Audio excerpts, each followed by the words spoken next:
How are you? I'm good. That's good, man. How's the housework going? It is a lot. It is crazy. You to sit inside and you start setting goals, and you probably write down too many goals than you should have, and so all of a sudden you're like checking things off your list of what's going to happen in the front yard, the backyard, and yeah. So it was a long day of yard work.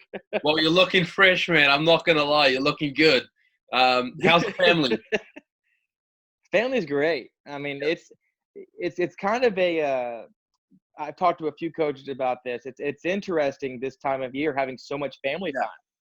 Because usually this time of year we're traveling and doing a lot more tournaments and yeah, doing whatever. And I've had a ton of great moments with my sons and my wife. And I mean, I miss my job, but at the same time, it's been a big blessing.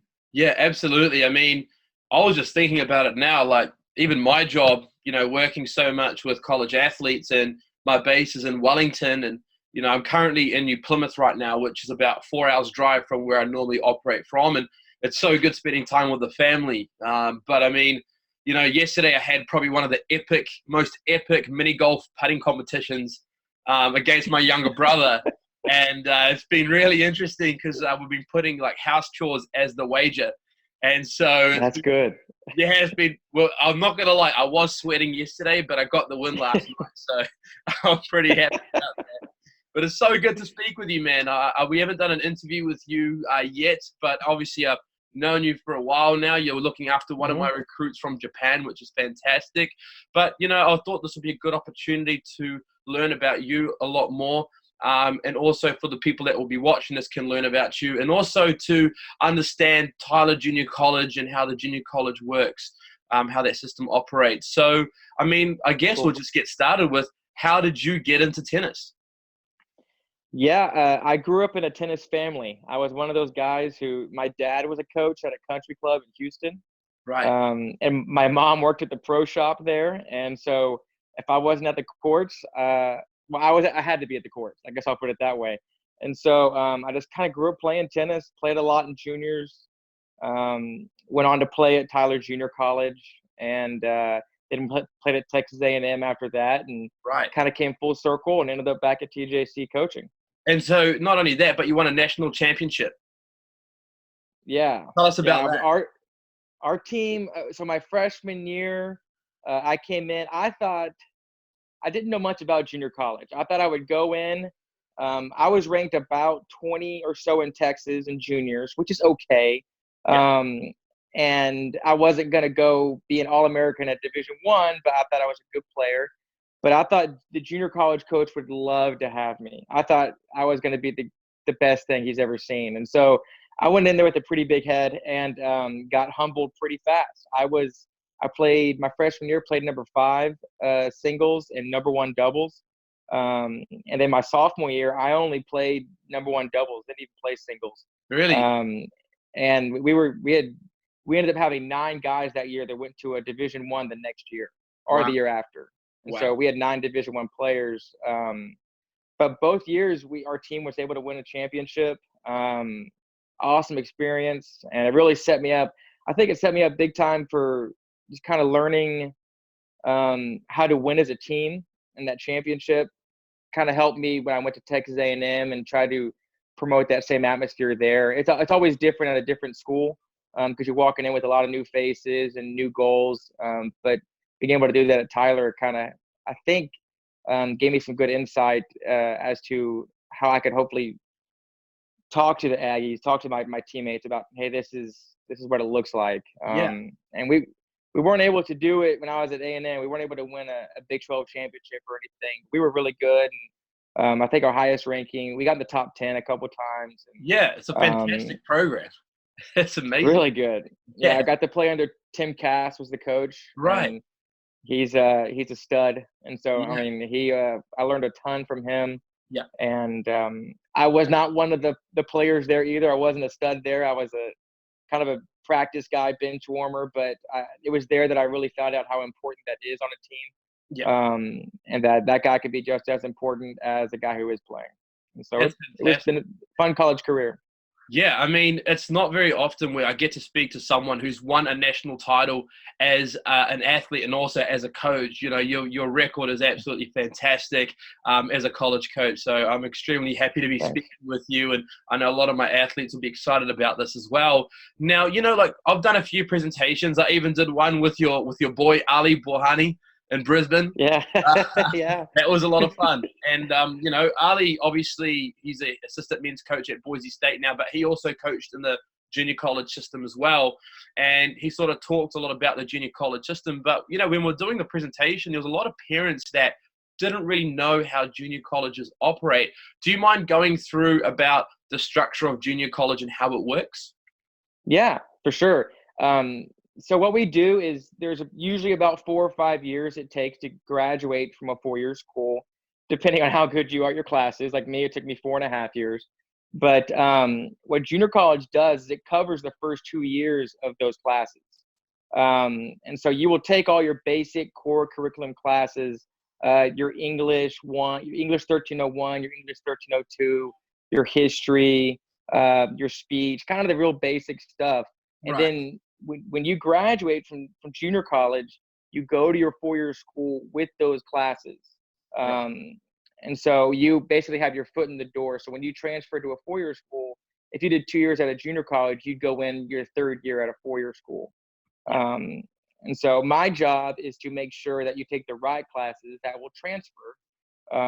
We have at our school, we have some academic advisors that help us make sure that happens. And that also you're ready athletically, tennis wise, that you're ready to take that next step also.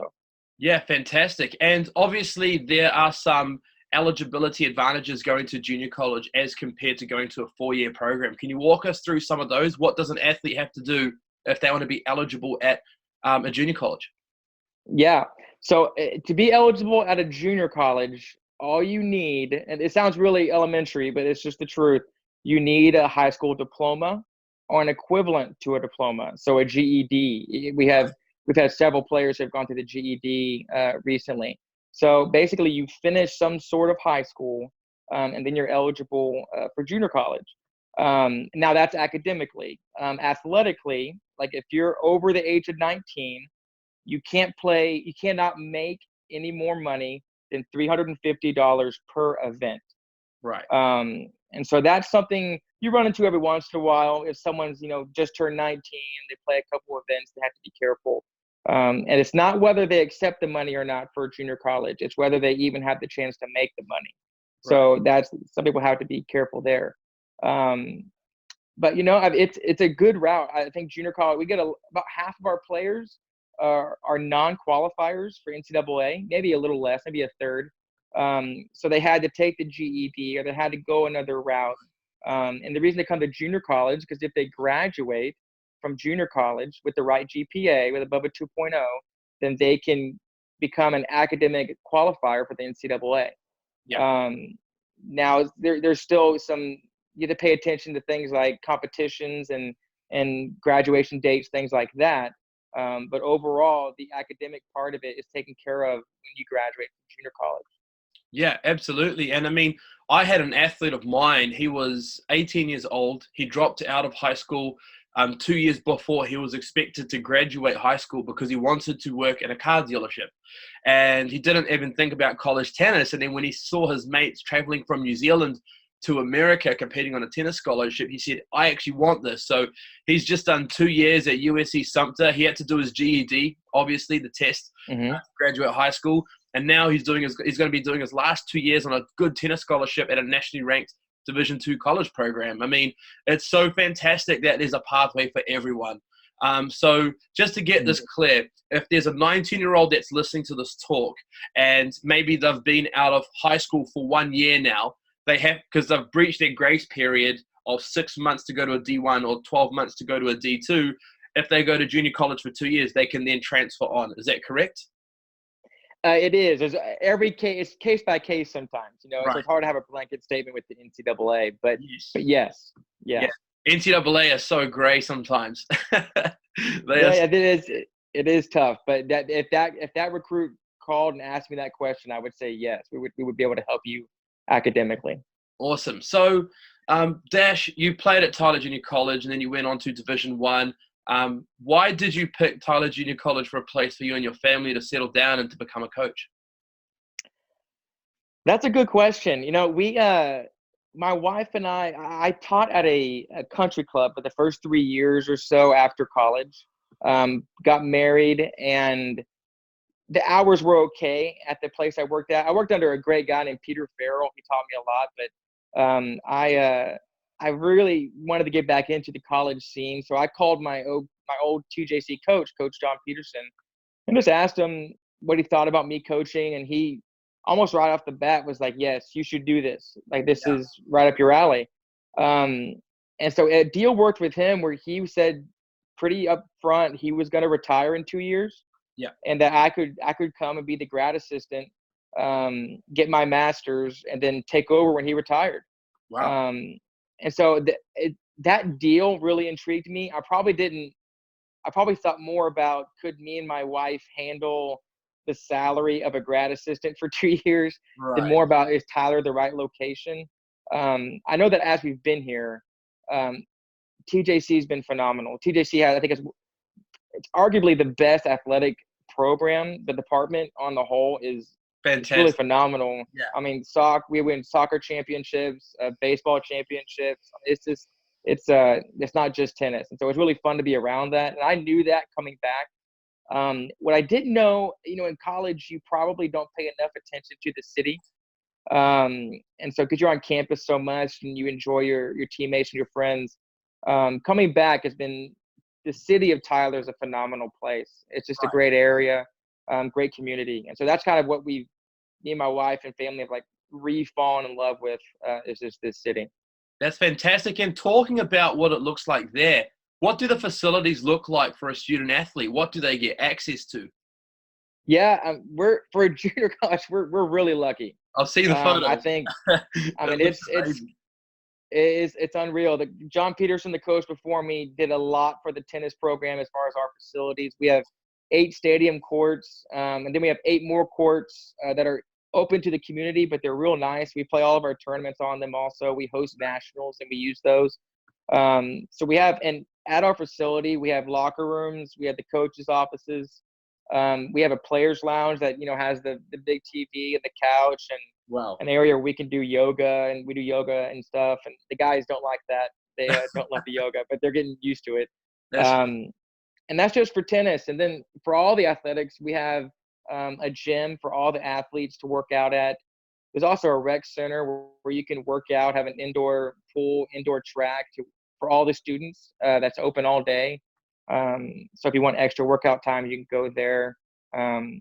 And I think that one of the biggest things we have that's rare, for the world I live in with junior college is the training room. We have a legit training room. We have 2 trainers that travel with us, one for the men's team, one for the women's team. right. And in this training room, I mean, it looks like a Division I training room. There's 15 tables or so that you get worked on, and we have Yeah. doctors that come and check you out. And so we're lucky. I mean, I know we're lucky. I'm not ignorant to think that we're not given a lot, and so I'm really feel appreciative to our school for Yeah. giving us so much. That's amazing. It's so good that those athletes get access to those fantastic resources. And like I am in touch with with one of the soccer coaches from your program, and he said the exact same thing. He said it's an amazing setup, and I also heard the words like it's basically like a large sports academy. Like it's majority of the people there are athletes, and it's a great stepping stone going and finishing off your degree for those final 2 years. You get everything. You're getting bigger, faster, stronger. How was the classroom sizes there? What's the student to professor ratio? Yeah, I mean, the classes are about 20 people, maybe on average. I think the largest they get is about 40. So you still get, we actually have, I think on enrollment last semester, we had about 11 to 12,000 actually on the enrollment. Wow. I think those numbers can be funny with online classes sometimes though, but Yeah, I sure. think we do look like, I think moments it is like it's a bunch of athletes on campus, because I Right. mean all the athletes do pretty much live on campus, but during the day there's a lot of student body. There's a lot to the student body. A lot of people in your class that, so it's not like you're just hanging out with athletes. I think it's fun to hang out with them because you can go to watch your friends play your basketball or football or soccer, and it's kind of fun to cheer on people you know. But at the same time, it's a fun student body. But classes aren't too big. It's about 20 people per class. Fantastic. And let's talk about some of the athletes that are part of your program. Obviously, you've got one of our athletes from Japan, Rio. Fantastic. Rio, yeah. Fantastic young man, and you've signed one of our other girls from New Zealand, who's also as well. Yeah, so she's very excited to be coming there. And talk to us a little bit about some other athletes. You've got quite an international roster, don't you? Yeah, we got a more international roster. I think some of that has to go with, we talked about the eligibility issues and non-qualifiers. I think when people are playing tennis and they're 16 years old and they're overseas, they're not really thinking about college in America usually. Right. I think Americans do think about that a little more. So they kind of keep track with their grades a little differently. So we do have a heavy international roster. People ask me if do I recruit internationally, or do I recruit more Americans, or how does that work? And I tell them neither. I recruit the best people and tennis player I can find. And until someone tells me I need to do it some other way, then I'm going to do it that way. And we've been fortunate lately. But Rio, I've really enjoyed Rio this past year. He did a really good job. Just got better and better and better. Yeah. I think he really started believing in himself a lot towards the end of the year. He was at a stage there where he might have just beaten anybody. I don't know. He's the kind of player. If he starts popping the ball, you're going to have trouble with him. And so, and I'm really excited to have him back again next year. And I'm excited to get Mia here. But we got some good players still. Yeah, absolutely. And if an athlete comes to TJC on a full scholarship, what does that cover? What expenses for them does that cover? It covers everything on campus. So their tuition, fees, and books. It covers their housing and their food. We have a dorm on campus that basically they would live with all their teammates in one dorm. Right. And they share that dorm with other athletes. And then we have a cafeteria, a Chick-fil-A, and a Subway and a Starbucks on campus. So that kind of covers all that too. Yeah, I know. Probably a little too much Chick-fil-A than the other stuff, but it's tempting. But it covers all that. It doesn't cover insurance. By rule, we're not allowed to cover the insurance. It can one rule that not a lot of people don't know about, and I would recommend anybody that's being recruited in junior college to at least bring up with the coach is the school can pay for one flight home. Right. They can't pay round trip, but they can pay for one direction. And so that's something that comes up every once in a while. Somebody needs help. We are allowed to do that if a school has it in their budget. And so, that's what all it covers. That's really good to know. And what sort of tennis expenses, like, is it like bags, grips, shoes, rackets included? Racket is per case. It's per. I just have different deals with different players that we kind of have to figure out. Everything else is given. We're able to give. So we give match clothes. We usually give about 4 pairs. I say 4 pairs of shoes to players a year. Right. But being honest, some people I go through 2 pairs of shoes a year. Some guys go through 10 pairs of shoes, it seems like, in a year. So you kind of see how you can work it out. Yeah. But we give them socks, hats, and everything they need to compete and be comfortable, hopefully. And so they get everything they need. Grips, string, we use Solinco, basically. They do a lot for us. And so we use a lot of their stuff. And so, yeah. Fantastic. And, like Rio, our athlete, playing in your team, and he was towards the bottom end of the lineup. It was like a number 6 and a 5 guy coming in, and his UTR was a 12, which is a lot of depth for a good team. And so, obviously you have your conference and you got your national championship for junior college, but I know that you guys also do compete against close Division 1 and Division 2 schools. Tell us about that experience and some of the fixtures you've competed against.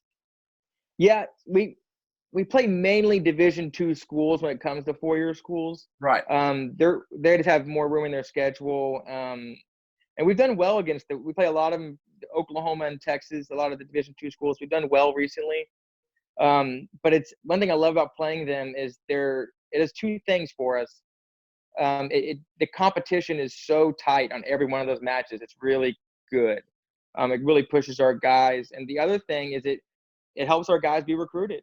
It helps our guys and girls be looked at. And so not only are we playing against those schools, but we might be playing against a Division II school, and they say, "Wow, Rio looks good. Tell me about him." As he's beating his guy, so it's we play probably on average about 6 or 7 Division IIs through a spring, and then maybe 1 or 2 Division Is. Like we played Abilene Christian this year, lost to them in a heartbreaker. I think it was 4-3, but it may have been 5-2. But it's always close with them. And then I think that was the only Division I we had this year. But sometimes we get a couple more in there that we always try to get in.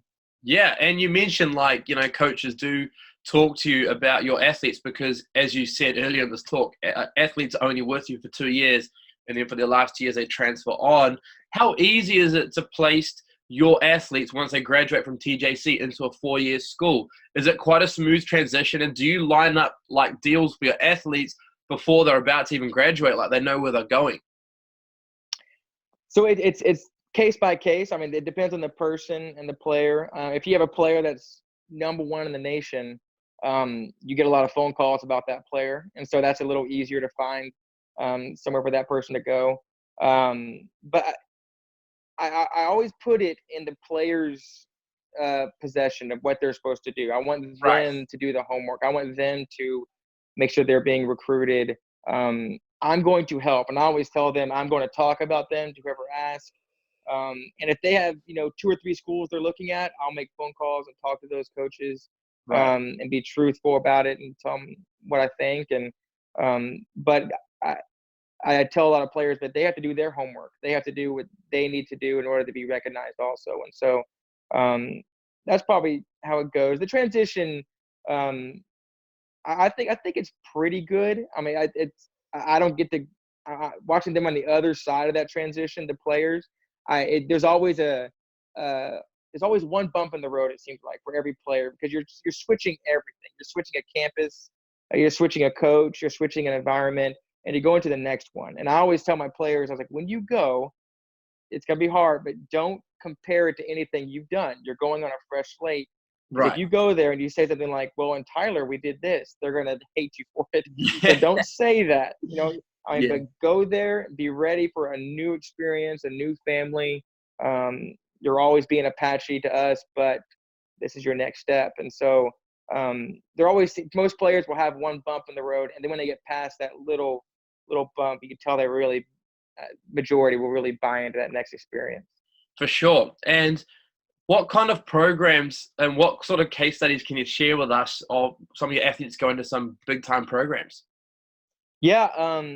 So recently, Marcus Walters played number 1 for us the past couple of years, a young man from England. He played at Florida State this past year. Nice. He really enjoyed it there. We had the guy that played before him at the top of our lineup was a guy named Ferran Calvo. Ferran was from Spain. He went and played at Oklahoma. Did really well. On the girls' side, we've had Jasmine Asgar from England also went to Oklahoma and played. Tamar Arnold from Switzerland. She started at Oklahoma State and actually is now at San Diego State. I guess wanted to be closer to the beach. I don't know. And so, good spot. But then also besides Division I schools, this past year, Luke Simkis was, I think, number 6. The NAIA rankings just came out. He just finished his first semester at Kaiser and was ranked number 6 in the nation. Yeah. And then also on Division II, Alex Parker just went to St. Leo. And I think he was number 5 or 6 in the nation in Division II. So we don't just do Division I, NCAA Division I, but we have relationships, I think, with a lot of different 4-year schools. Yeah, and personally, from my end as a recruiter, just thinking about it and for my athletes' perspective, if they go to junior college, they're making such a good case to finish at a really strong school. because, you know, like when a college coach is looking at two people, either a freshman straight out of high school or a person from junior college, the person from junior college is matured as a person. They've got college experience. They can adapt into different environments. The UTR is much more reliable because, I mean, playing in a common area as opposed to like a guy from like Australia who's just graduated and played in some weird tournaments that a coach really doesn't understand. So, you know, I really love junior college. I like the system, and we've put athletes from like Fiji, Samoa, Australia, New Zealand into the junior college system, and all of those athletes have absolutely loved it. So I really think it's an amazing system. And, you know, let's talk a little bit about, you know, when you're looking at athletes, when you're actually recruiting athletes, what kind of things do you look for? Is it purely results driven, or what kind of other things do you look for when you're bringing people to TJC? Results help, but Yeah. yeah, it's I want to know what kind of competitiveness they have.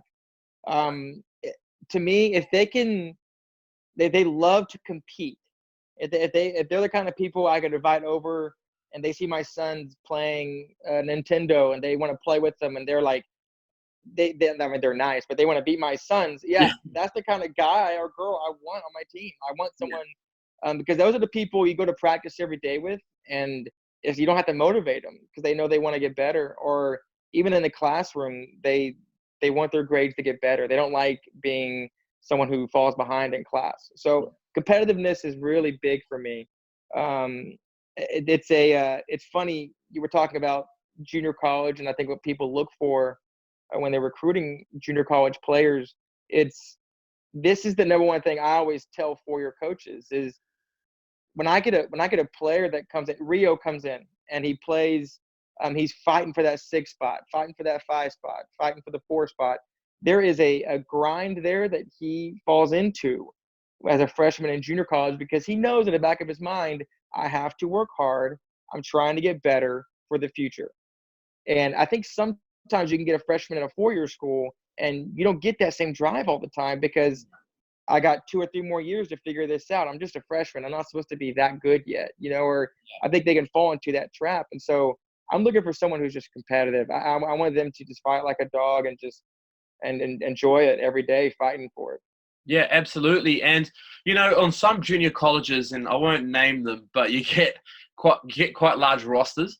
And there are some athletes out there that ask me that question. They're like, Amrit, we looked at this junior college, but they've got like 30 athletes on their men's roster. What kind of comments can you make on that? Like, why are those rosters so large? I think it's just athletic departments. I don't think it's the coaches. Yeah. So I think what it is more is um, schools need. I'm trying to think how to put this. Schools need to make money, Yeah. right? And the more students they have, the more money that those schools will make. Right. And so sometimes bosses will tell coaches, "Hey, you need this amount of people on your team because we need to be able to make sure the funds are coming in correctly." Right. To be right. Yeah, and so I think that's the number one reason. And you know, there's a lot of tennis players out there, so maybe some other coaches. I would have to ask them, I guess, but I wonder if it helps them with practices somehow. But I don't know. We try to keep it around 10. I think we had 11 this past year. 10 on my men's side and 8 on my women's side is about what I love. If I have a couple more or a couple less, I mean, on the guy's side, then that's fine with me. But I think there's a lot of good tennis players out there, and so it's a hard thing to be able to tell a guy who's really good that he's not in the top 6. Doesn't make much sense sometimes, and so that large number would be difficult for me. For sure. And let's talk about some of those better athletes that have got good ITF rankings and good UTRs. Obviously, a lot of coaches message athletes these days on Facebook Messenger, or they find out their numbers and they contact them on WhatsApp. Should athletes be concerned if a coach says, we want to sign you without even talking to them? If one of my players gets approached that way, I say pump the brakes a little bit, take your time. I remind them that, you know, when I recruit a player to come to TJC and I show them our facility, I try to FaceTime with them, show them the facility and the campus, and I talk about it the way I did with you a few minutes ago. The thing I end with every time, because it's true, is the facility is going to get old. You know, the great things are going to get old. What's going to stay the same is your relationship that you're going to build with the coach or build with that team and the environment. That's what you're really having to pay attention to. So if I get a player who the coach really pushes quick, I tell them, meet that coach more. I mean, you're not going to – I mean, rarely – it's just like, in a weird way, it's kind of like dating somebody. You're not going to meet him and right away say, yes, you're the one. You want to kind of meet him a little bit and just make sure you're making a smart decision. Yeah, absolutely. Like, there's so many times where, like, an athlete, I'll be walking around like a national tournament in New Zealand, and this athlete will come up to me and say, hey, Amrit, look at this message. I basically got a deal overnight. And it's just the coach saying, I want you here. Like, we'll do anything to make it happen. I was like, whoa, like, do you even know this coach? Like, have you spoken to this guy? Like, that's a bit of a red flag. Yeah. Yeah, totally. But look, man, thank you so much for speaking with me today. A lot of athletes are going to get so much valuable information out of this. And I know, you know, you've got a young family and you're really busy. So thank you for taking time out of the day. And yeah, wish you all the best. How's it over there with COVID-19 right now where you're at? It's pretty good. I mean, there's been discussions. Actually, I think yesterday, the Texas governor said that they're going to be in the process of opening up some stores again. Right. And I don't think they're opening them up for everyone to walk into. I just think like clothing stores, merchandise stores, you can pick up stuff from the curb now. Yeah.